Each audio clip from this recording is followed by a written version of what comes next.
సమస్య ఏమిటో నాకు చక్కగా అర్థమైంది. కానీ హృదయమే కొంచెం భారంగా ఉంది. పుట్టింటికొచ్చిన ఆడపిల్లలు ఇలా ఉండటం సహజమే, కానీ అది కాస్త ఆలస్యంగా వచ్చి చెప్తావు అనుకున్నాను. ఎంత త్వరగా వస్తావని నేను కొంచెం కూడా ఎక్స్పెక్ట్ చేయలేదు. అంతే. ఒక తల్లి పిల్లల్లోని ఒకరితో ఒకరికి ఒద్దిక లేకుండా ఎంత తేడా ఉందో చూసారా? చేతికున్న 5 వేళ్లు ఒకే విధంగా ఉండవుగా. ఒకసారి 5 వేళ్లు నువ్వు గొప్ప నేను గొప్ప అని పోటీ పడ్డాయట. బొటన్ వేలు మీ అందరికంటే నేను పొట్టి అగస్త్యుడిలా ఉన్నాను కనుక నేనే ముఖ్యమైన దాన్ని, భూమి భారం ఎక్కువై ఒకవైపు ఒరిగినప్పుడు దాన్ని బ్యాలెన్స్ చేయటం కోసం అగస్త్యుడు రెండో వైపు కూర్చున్నట్టు మీ నలుగురు ఒకవైపు ఉన్నప్పుడు చేతిని బ్యాలెన్స్ చేయటం కోసం నేను రెండో వైపు ఉన్నాను అని చెప్పిందట.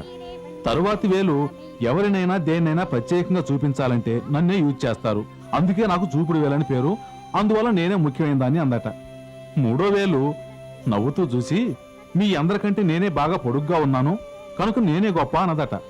4వ వేలు మీ అందరికంటే గొప్ప నేనే, అందుకే నాకు ఉంగరం తొడుగుతారు అన్నదట. చివరినున్న చిటికిన వేలు గురించి అవి పట్టించుకోనే లేదట. అది నవ్వి మీ అందరికంటే కూడా నేనే ఎంతో గొప్పదాన్ని, కారణం భగవంతుడికి నమస్కారం పెట్టేటప్పుడు మీ అందరికంటే కూడా బాగా దగ్గరగా ఉండేది నేనే కనుక నేనే గొప్పదాన్ని అని చెప్పిందట. అది నిజమే కదా. ఇది ఇప్పుడు నీకెందుకు చెప్పానంటే, నలుగురు పిల్లలు ఉన్నప్పుడు ఒకరితో ఒకరు ఎప్పుడూ పోటీ పడుతూనే ఉంటారు, ఇది సహజం. నువ్వు ఇవేం పట్టించుకోకు. మన ఇంట్లో చిటికిన వేలెవరు? మన ఆఖరివాడు సుందరం, వాడి తర్వాతే మిగిలిన వాళ్ళు ఎవరైనా. అర్థమైందా? నువ్వు ఇవన్నీ మనసులో పెట్టుకోకుండా బాధపడుతూ కూర్చోకుండా ఓర్పుగా ఉండటం నేర్చుకో. వాళ్ళని రానివ్వు, ఏమైనా అన్నివ్వు, వింటూ కూర్చో. ఇలా జరుగుతుందని నేను ముందే ఊహించానే, అందుకే మా నాన్నతో నిన్నే ఇదంతా చెప్పేశాను. ఎందుకండి? పరమేశ్వరి, పిల్లలు మన మనసును గాయపరిచినప్పుడు దానికి వైద్యం చేయటం నాకు తెలియదా? దీన్నో పెద్ద విషయంగా చెప్పడానికి వచ్చావే, ఎంత అమాయకురాలివే. అన్నిటికీ ఆ పరమేశ్వరుడే ఉన్నాడు. ప్రతి క్షణం ఆ పరమేశ్వరుడు మన కుటుంబాన్ని కాపాడుతూనే ఉంటాడు. నువ్వేం దిగులు పడకుండా వెళ్ళి నీ పనులు చూసుకో. కృష్ణమ్మ, ఇంతకు ముందు నిధుల గురించి ఎవరు చెప్పినా నమ్మేవాడిని కాదు. దొరకనివ్వండి నమ్ముతాను అనేవాడిని. ఓ గొప్ప నిధిని, అది కూడా సంగీతం, నాట్యం, వీటికి సంబంధించిన దాన్ని మీ ఇంట్లోనే భద్రంగా దాచుకున్నారే. మీ టాలెంట్ మొత్తం నాకు దానం ఇస్తారా? నేను ఎందుకు మిమ్మల్ని కలిశాను, మీ విద్యను ఎందుకు అడుగుతున్నానో అర్థం కావడం లేదు. నాకు ఏం చెప్పాలో ఎలా చెప్పాలో తెలియడం లేదు. ఓ విచిత్రం గమనించారా? అసలు పెద్ద పెద్ద జ్ఞానులు, విద్వాంసులు, గొప్ప కళాకారులు అందరూ జీవించి ఉన్నంత వరకు ఈ సొసైటీ వాళ్ళని గుర్తించలేదు, వాళ్ళ ఔన్నత్యాన్ని అర్థం చేసుకోలేదు, అవమానాలు పాలు చేసింది. కానీ వాళ్ళు పోయిన తర్వాత ఫోటోలను పువ్వులతో పూజిస్తారు, ఉన్నప్పుడు మాటలతో చంపుతారు, చనిపోయాక పొగుడుతారు. వాళ్ళు వదిలి వెళ్ళిన క్రియేషన్స్ కోసం వెతుకుతారు. మా నాన్న దగ్గర హరికథా కాలక్షేపం నేర్చుకుని చిన్నతనం నుంచి రామాయణ ఉపన్యాసం ఇస్తాను. అందులో సీతాదేవిని సుందరకాండలో ఎలా వర్ణిస్తామో మీరు అలాగే ఉన్నారు. వస్తాను. సుందరం, ఎందుకు బాబు పెరటిదావ వెళ్తావు? ఇక్కడికి నువ్వు రావాలి, మమ్మల్ని చూడాలి, మాతో మాట్లాడాలి, మా అందరితో నవ్వుతూ కలిసిపోవాలి. ఇది నీ ఇల్లు నాన్న. దాన్ని కృష్ణమ్మ అంటున్నావు, మరి నేనెవర్ని? నీకు అమ్మమ్మనే కదా. నా గురించి ఎవరు ఏవైనా అనుకోని నువ్వు మాత్రం రావడం మానకుండా వేదిక మూలంచే రారా.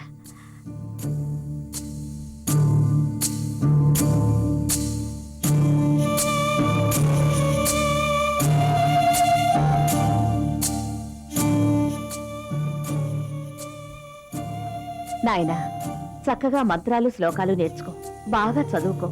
దీక్షితుల జ్ఞానానికి నువ్వే వారసుడివి కావాలి. నీ నోటితో నువ్వు వేదం చెప్పాలి, నేను వినాలి. ఏనన్నా, ఎవరు కాదన్నా వస్తావుగా? తప్పకుండా వస్తాను, వెళ్ళొస్తాను.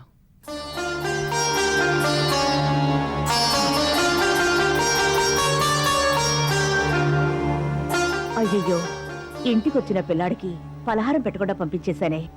ఛే, ఈసారి వచ్చినప్పుడు పెడదాం.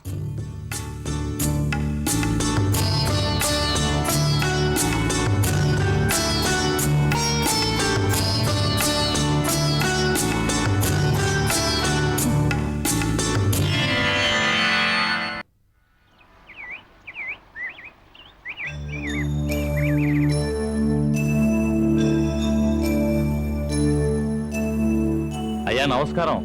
ఏమిటి ఇక్కడ నుంచున్నారు? భట్టాచారి వచ్చి ఏమైనా తలతిక్క ప్రశ్నలు వేస్తే ఒక్కటిద్దామని నించున్నాను. తమరు కొడితే శ్రీ మహావిష్ణువే కొట్టినట్టు మీరేవైనా చేయండి, కొట్టిన చెయ్యే పెడుతుందంటారు కదా. బాలే వడివయ్యా నువ్వు. నేను ఉదయాన్నే స్వామి దర్శనం చేసుకున్నాను. గాయత్రి పిలిచిందని మళ్ళీ వచ్చాను. కాళ్ళు నొప్పి పెడితే ఇక్కడ నుంచున్నాను. గాయత్రి గుళ్ళోకి వెళ్ళింది, దానికోసమే చూస్తున్నాను. ఎవరి గురించి పట్టనట్టుంటారు, కానీ మనసులో ప్రేమ లేకుండా ఉంటుందా? అది అందరి ముందు బయట పెట్టేస్తే ఏమిటిటా? నీకు తెలియదు పట్టు, ఎప్పుడు అలా చేయకూడదు. ఆ విధంగా చేస్తే అది ప్రేమ కాదు. ఆడపిల్లని కాపాడుకున్నట్టు ప్రేమాభిమానాలని మనసులోనే ఉంచుకోవాలి. లేదంటే ప్రేమ అనేది పరిహాసం అవుతుంది. గుంబనగా ఉన్న ప్రేమే నాయ్ గౌరవాన్ని ఇస్తుంది. గాయత్రికి మీరంటే ప్రాణం అన్న విషయం విన్నాను. అలాగే తన మీద మీకు ఇంత ప్రేమ ఉందన్న సంగతి వింటున్నప్పుడు నాకెంత సంతోషంగా ఉందో చెప్పలేకపోతున్నాను. అందుకు కారణం ఉంది భట్టాచార్య. సోమనాథుడికి వరుసగా ఆడపిల్లలే పుట్టినప్పుడు నేను కూడా మూర్ఖంగా బాధపడ్డాను. ఈశ్వర సంకల్పం అని బుద్ధికి తెలిసినా మనసు తెలుసుకోలేదు. 6వ కాన్పుకి అబ్బాయి పుట్టాడు. అందుకు కారణం గాయత్రే. ఇది పుట్టాకే దోషం దొరికింది, అబ్బాయి పుట్టాడు అని నా మనసుకు తోచింది. అయ్యా, గాయత్రి పుట్టి దోషం తొలగించింది, అందుకే వంశోద్ధారకుడు పుట్టాడు అని మీరు అనుకోవడం ఎంతో గొప్ప విషయం. నాకు శ్రవణానందంగా ఉంది. 5వ సంతానం ఆడపిల్ల కావడం ఎంతో అపూర్వం అంటారు. అది కన్నుల పండుగగా చూస్తున్నాను. అది మాత్రమే కాదు, అది ఇంట్లో మంత్రాలు చెబుతూ ఉంటే మనస్సుకు తృప్తిగా ఉంది. మా కుటుంబాన్ని ఉద్ధరించడానికే గాయత్రి పుట్టిందని నాకు అనిపిస్తోంది. నా బంగారు తల్లి అని ప్రేమగా గుండెలకు హత్తుకోవాలనిపిస్తుంది. అయినా ప్రేమని బయట పెట్టకూడదని ఆపుకుంటున్నాను. నేను ఉండగానే దాన్నో ఇంటిదాన్ని చేయాలని ఆశపడుతున్నాను. కానీ ఆ భగవదేచ్ఛ ఎలా ఉందో. తమ కోరిక తప్పక నెరవేరుతుంది. భగవంతుడు చల్లగా చూస్తాడు, శుభమే జరుగుతుంది. గాయత్రి మంత్రం మాత్రం నచ్చుతుంది, కానీ గాయత్రి పడితే నచ్చదు కదూ. సరే అలా పదండి. చెప్పమ్మా. తాతగారికి సమఉద్యమం నిరూపించావు. బయలుదేరండి. ఏ,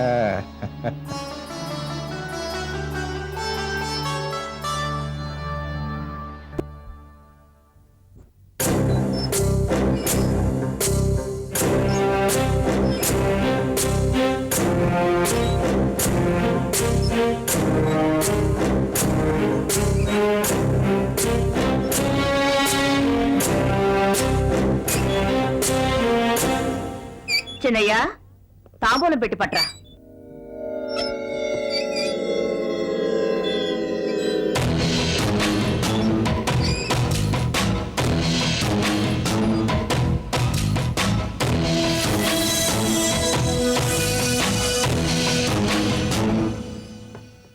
ఓ, తాంబూలం పెట్టి తమరే తెచ్చారా? తమరే అని అంత తాపిగానేసావేటి? కొంచెం కూడా తొణుకు బెణుకు లేదే. తాంబూలం పెట్టి ఇచ్చింది జమీందారు వంశంలో పుట్టిన శంభులింగం అమ్మా. మహారాజులైతే చిలకలు చుట్టి మరీ ఇచ్చేవారు. జమీందారు వంశమే కదా, అందుకే చేతికిచ్చారు. ఈ పొగరకు తక్కువేం లేదు. మీ మనవరాలు వచ్చిందని ఎవరో అంటే విన్నాను. మ్మ్. మాట్లాడివా? మాట్లాడుతూనే ఉన్నానుగా. మనవరాల మీద ఉన్న ఆశతోనేనమ్మా నన్ను అడిగినప్పుడల్లా నీ కట్టలు కట్టలు డబ్బు అందిస్తాను. నేను దాన్ని చూపించి అడగలేదుగా, నువ్వే దాన్ని చూసి ఆశ కొద్దీ ఇచ్చావు. సరే, దాన్నే వసగా. ఓయ్, నీకు చదువు ఎలాగూ లేదు, బుద్ధి కూడా లేదా? ఇంతకాలం దాన్ని కడుపున పెట్టుకుని దాచాను. చట్టుకున్న ఈ విషయాన్ని నన్ను ఎలా అడగమంటావు? అర్థం చేసుకో. నీ కడుపులో దాచుకున్న దానికోసం వాళ్ళ అమ్మ కోసమేగా నువ్వు నా దగ్గర అప్పు చేసింది. తను చదువుకున్నది, చదువుకున్న చోట 10 మంది ఆడపిల్లలతో స్నేహంగా మెలిగింది. నువ్వు అనుకుంటున్నది, మాట్లాడుతున్నది ఆ కాలం గురించి. కానీ ఇప్పుడు అలా కాదు. తానుగా కరగాలి, లేదా కన్నీళ్లతో కరిగించాలి. ఎన్ని రోజులు ఇలా కుంటి సాకులతో కాలం గడుపుతావో తెలియడం లేదు. దేనికి? డబ్బుకా, పిల్లకా? నీ పిల్లని చూసి నేను ఇచ్చిన డబ్బు కమ్మోయ్. శంభులింగం, నువ్వు పువ్వుని కోయడానికి గొడ్డలి తీసుకువెళ్లే రకం.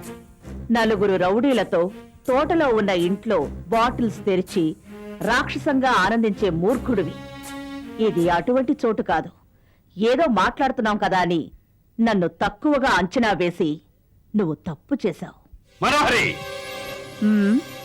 ఇప్పుడు ఈ మనోహరి ఇంట 3 తరాల వాళ్ళ ఉన్నాం. నేను పాత తరం, లోపలున్నది 2వ తరం కృష్ణవేణి. కానీ దానికి పుట్టింది నవతరం. ఎవరైనా వెర్రిముర్రి వేషాలు వేస్తే సింహంలా మీదకు దూకి అంతం చేస్తుంది. నా డబ్బు నాకు ఇచ్చే, నీ మనవరాలు నీ దగ్గరే ఉంటదా? ఇచ్చే ఉద్దేశం లేదే. నేనే వద్దంటున్నాను కదా. సంతోషిస్తున్నాను. నేను నీ మనవరాలు వద్దంటున్నాను. నేను డబ్బు అనుకున్నాను. మనోహరి, వడ్డీ అసలు చెల్లించు, లేదా ఈ రోజే ఇల్లు రాసివు. మూర్ఖంగా నడుచుకుంటే తీసుకోలేదంటాను. కావాలంటే కోర్టుకు వెళ్ళు. నువ్వు వాయిదాలతోనే అయిపోతావు. అవును, నేను తీసుకున్నట్టు ఏం ఆధారం ఉంది?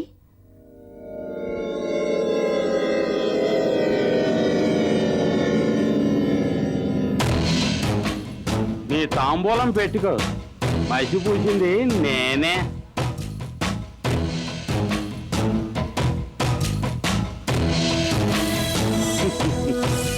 నువ్వు విసిరి పారేశావే నీ బొట్టన వేలు మొత్తం ఉన్న పేపరు, అది ఇదేగా. నువ్వు నన్ను ఇలా అడుగుతావని నాకు తెలుసు. నీ తెలివి ఆ మాత్రం గ్రహించలేనా? అందుకే నా తెలివి నేను చూపించాను. ఇది నీ ఎడమ చేతి బొట్టన వేలు మొత్తం ఉన్న పేపరు. దీని మీద ఏమైనా రాసుకోవచ్చు. ఎంతకన్నా ఏం ఆధారం కావాలంటావు మనోహరే? ఒరేయ్ వెధవా, పేపరు విప్పి చూడు.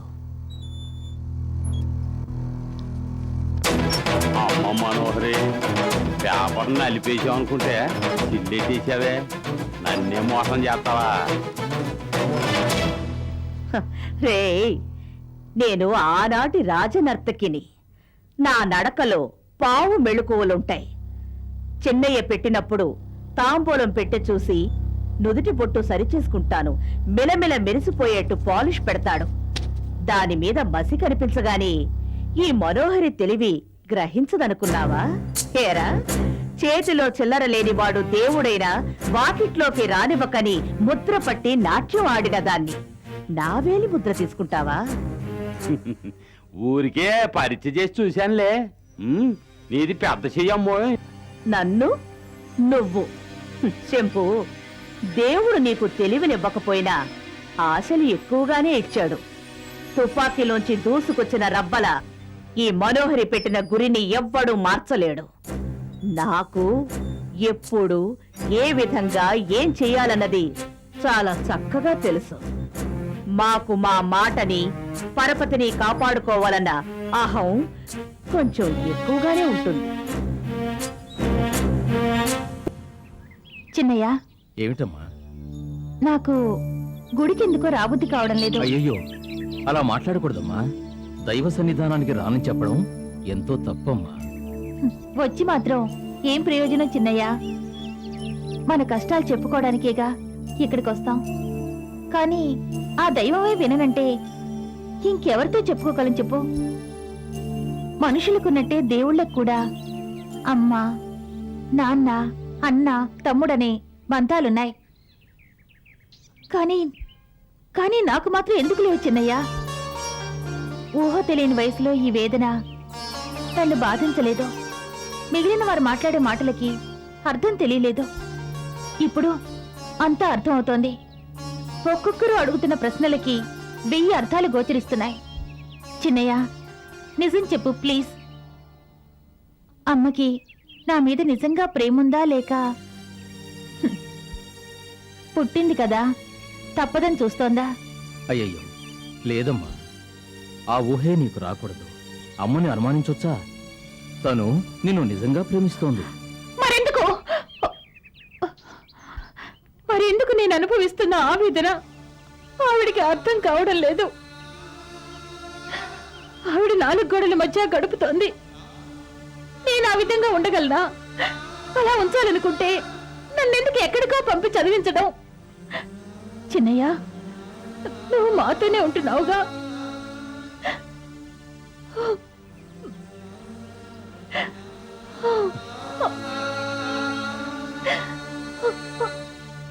మా నాన్న ఎవరన్న విషయం నీకు తెలియదా చిన్నయ్య? అమ్మా నాకు తెలియదమ్మా. అమ్మడు నాకు మాత్రమే కాదు, అమ్మాజీకి కూడా తెలియదమ్మా. అయ్యో, కనీసం పేరో ఊరో తెలిసినా కూడా అతను ఎవరనేది ఏదో విధంగా కనుక్కునేవాళ్ళమమ్మా. అటువంటిదేం తెలియదమ్మా. మీ అమ్మ నీకు మాత్రమే కాదమ్మా, అందరికీ అర్థం కాని ప్రశ్నగానే ఉండిపోయిందమ్మా. చూడమ్మా మీనాక్షి, నువ్వు దిగులు పడకు. నిజం ఎంతో కాలం మరుగున పడి ఉండదు. తప్పకుండా ఏదో రోజు నీకే కాదు, ఈ లోకానికే మీ నాన్న ఎవరన్న విషయం తెలిసిపోతుంది. రామ్మా, రా వెళదాం.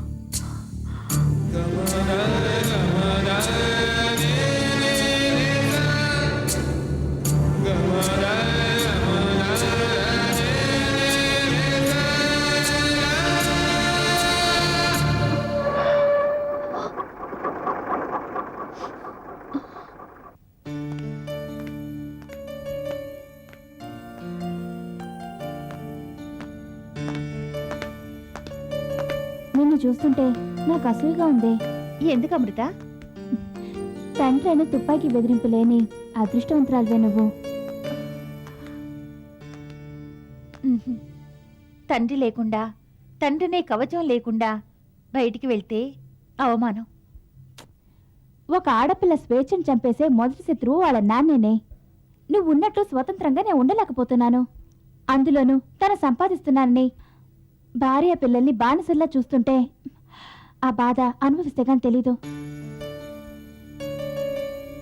సరే వెళ్దాం పద.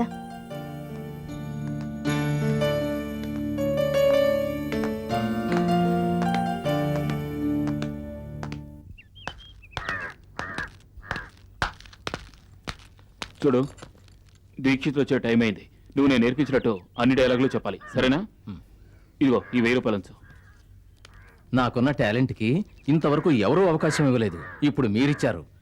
నా నటన చూసి ఆ దీక్షితులు అదిరిపోతారు చూడండి.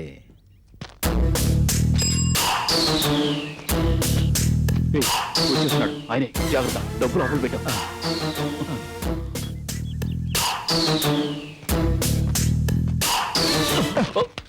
ఏయ్ కృప,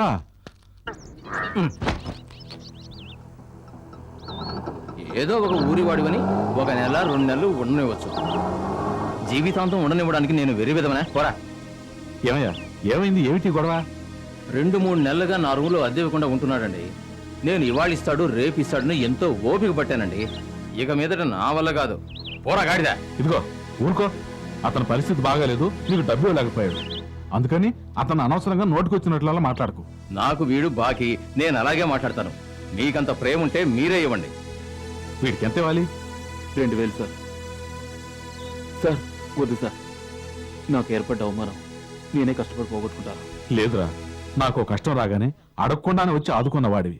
ఇప్పుడు నీకు కష్టం వచ్చింది, నేను పట్టించుకోకుండా వెళ్ళిపోతే నేను అసలు బ్రాహ్మణే కాదు. ఇదిగో తీసుకో. వీడి బ్యాగ్ ఎలా బయట ఇసిరి పారేసావో అలాగే తీసుకెళ్ళి లోపల పెట్టు పో. ఎందుకు సార్? ఇన్నాళ్ళు ఉన్నందుకు మీరిచ్చారు, ఇకపైన ఉండేందుకు ఎవరిస్తారు? అది నేనే ఇస్తాను. ప్రతి నెల మీరు వస్తారని నేను చూస్తూ ఉండాలా? నా వల్ల కాదు. ఇందాకన్నారుగా వాడేదో మిమ్మల్ని ఆదుకున్నాడని, తిరిగి వాడిని ఆదుకోవాలని వాడి మీద తెగ ప్రేమ ఉన్నట్టు మాట్లాడుతున్నారు. మీకంత ప్రేమే ఉంటే మీ ఇంటికే తీసుకెళ్ళండి.